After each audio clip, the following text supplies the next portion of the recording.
welcome to What's Cooking. I'm Lisa Glickman. I'm here at the Jungers Culinary Center, the new home of the Cascades Culinary Institute, and today I'm going to be making some meatballs. Now, meatballs are usually made with beef and pork, but I'm making turkey meatballs today. And turkey is a really great alternative, but sometimes it can be a little dry. So I've got a great tip to add a lot more moisture and a whole bunch of flavor to these meatballs. So I'm going to start off with my turkey. I've got a pound of ground turkey breast. So I'm starting off with that. And here's the tip.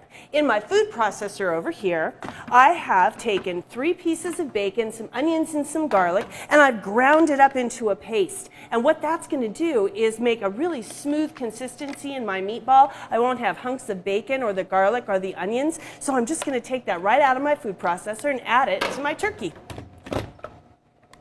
And in it goes. The bacon in big hunks can just be it gives the flavor, the nice flavor, but then you've got big hunks of bacon in there. So that's why I like to grind it up like this. It leaves my meatball perfectly smooth, and that's the way I like it. So the rest of the ingredients in this meatball are pretty straightforward. I have some breadcrumbs that I've soaked in some milk, so I'm just going to kind of squeeze out that milk and put my breadcrumbs in. Then I've got some Parmesan cheese, just regular grated Parmesan cheese, about a half a cup, an egg. So in that goes. And then one more thing that's going to add a lot more moisture to my meatball. I've got some chopped fresh spinach. So that adds moisture and a little bit more nutrition to our meatball too. And a whole lot of color too. Really beautiful bright green color. And then some chopped parsley. That goes in too.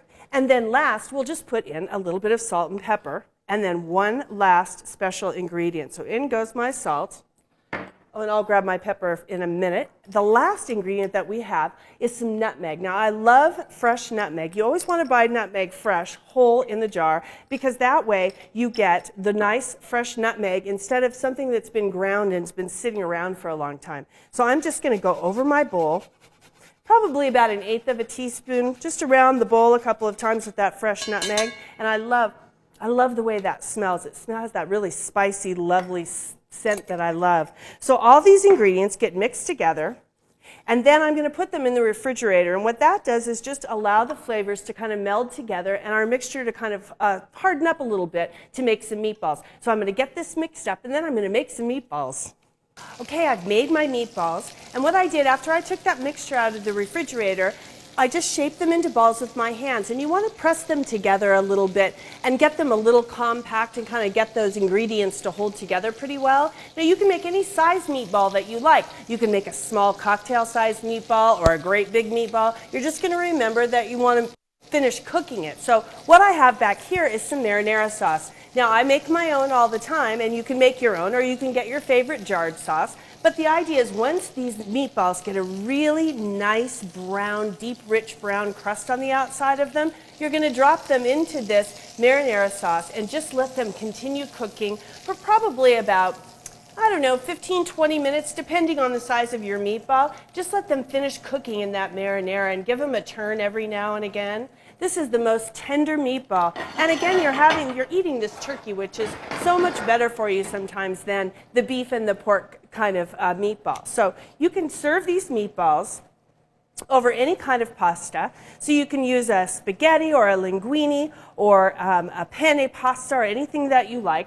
Or another way that I love to serve them is over in a hoagie roll. So you put them in a hoagie roll and make a meatball sub out of them. Get some mozzarella cheese and melt some mozzarella cheese up over the top.